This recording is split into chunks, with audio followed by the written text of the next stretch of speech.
Hey, and welcome back to Chuck's Tuesday Tips. Actually, it's in the middle of filming a full-length how-to video of how to mount and alter a shoulder mount vignale is what it's going to be called. What I'm going to do today is show you how to turn a straight Manikin. Well, you can turn it left or right. Let's talk about that for a minute. That's the reason I ordered this straight one. I can get a left turn, but I decided to show you how to turn one because the guy wants it. Most of your turns are about a 15 degree. He wants a little harder turn than that. So we're going to do it this simple way. Let's talk about how to cut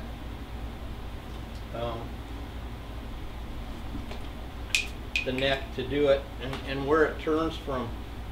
You should all pick up this book, An Atlas of Animal Anatomy from Research. It's not very expensive and it's got some good information in it. But if you look here, where does the neck turn? Okay, these joints here are solid. They never move. That's what gives it the strength of the neck, or the makes it solid, you know. So all you're moving is in the first two joints and the last joints of the 7. So when I talk about necks being broken, I'm talking about where you see them in the magazines where they cut like 7 wedges out like each joint and turn it at each joint, which it doesn't work that way. Most of the movement, if you just even do it in your body, if you turn your body, you'll notice that it's at the bottom of your spine where it connects to your pelvis is where most of the turn is, and then the rest is in your neck. It doesn't turn all the way up. So what we're going to do is, hopefully I'll turn this the right way because of my dyslexia. We're going to make a cut here. We're turning it left. We're going to cut it right here at the shoulder. And it's important to keep your cut level. So I got one of these fancy little torpedo levels that's got the magnet on it. That way I can level my cut and keep it as level as possible for a chuck. What we're going to do is we're going to cut a wedge out.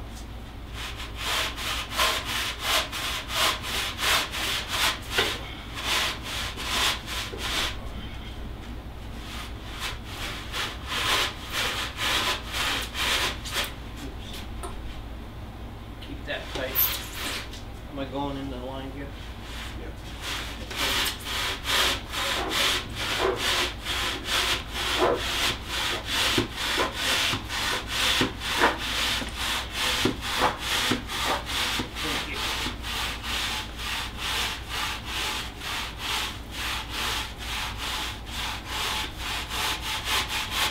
And we'll cut it straight off. Now we need to establish our turn. So like I said, he wants it a hard turn. So what I'm going to do is about 1.5 inches, right? Let's see. It's too much. We'll turn the rest of the neck right there. So what I'm going to do is take and make a wedge out of here. We'll have to set it down just to cut it. Which is however much I want it turned on this side, tapering to 0.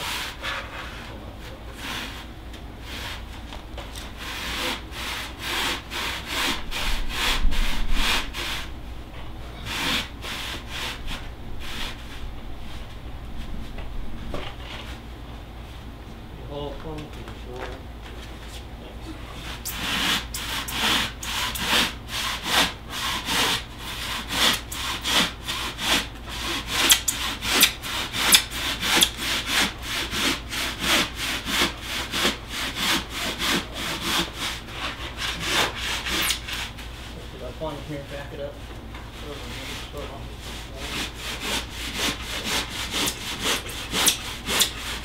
There we go. Thank you. Always end up on the floor. Now, all we have to do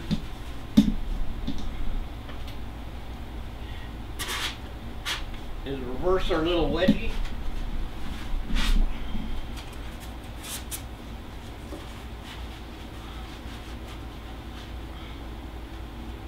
There we go.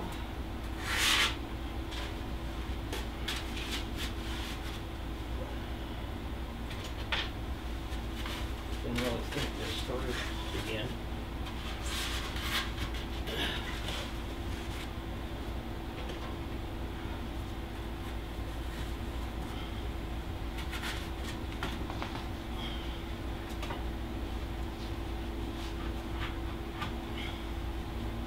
Boy, these yard seal spikes work great.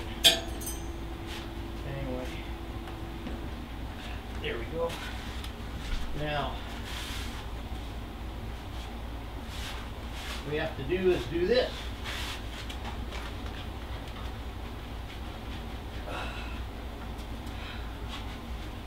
Where my spike goes. Grab another one.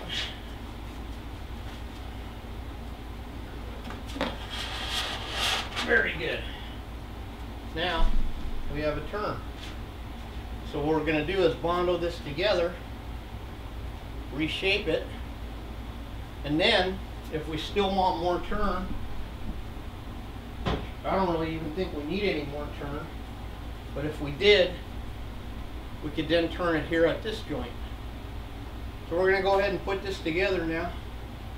We're going to, heck, I might as well do it, huh?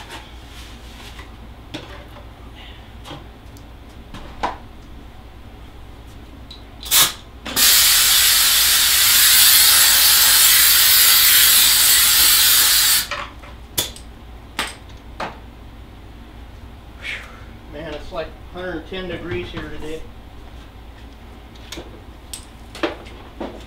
Yeah, you could move that out of the way. We don't need it. Mix up some bondo. Again, Putty's our buddy.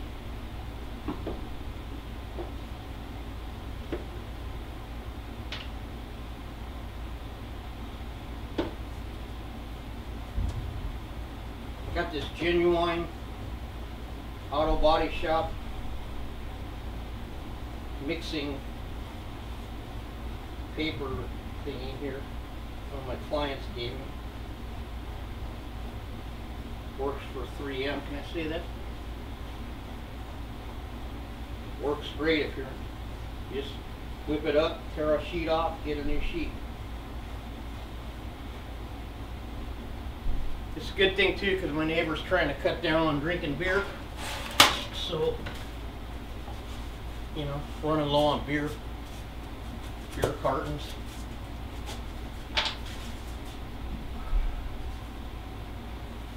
So we'll put some of this on here now.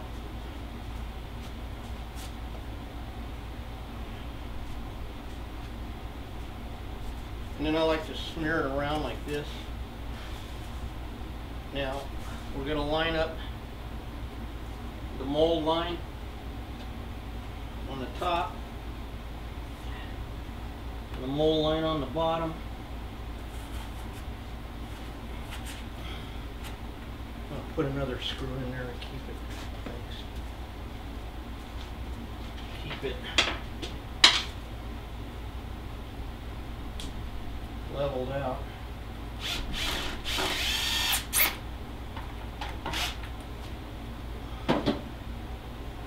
Put them in. Oops. Lost a little chunk on this.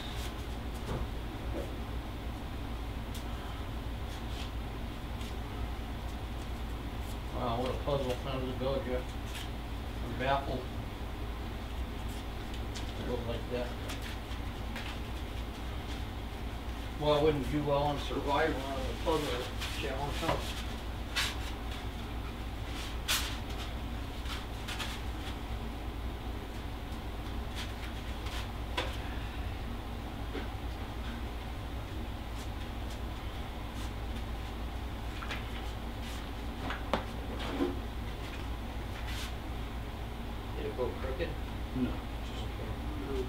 straightening. So, All right, bro. real quick.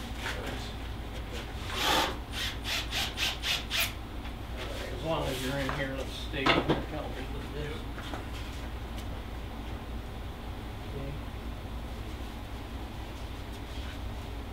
Up to that line.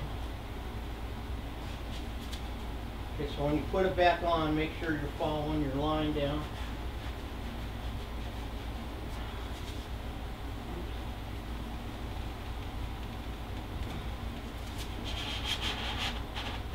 There we go. We'll let that kick. Pretty good. Yeah. So then we have to just reshape this side. Perhaps take a little mache or something or clay and fill in this. Oh, we got a little putty left here. It's not chipped yet. You can take and fill this gap right now. And then this we'll have to reshape a little bit on this side.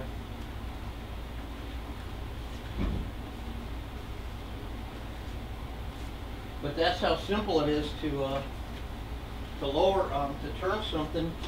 And then again, if you wanted to lower the head at the same time, you could tip this down right here at this joint and lower your head, and then you'd be keeping the profile the correct. Because again, when an animal lowers its head, it doesn't just bend it here and turn it down like that.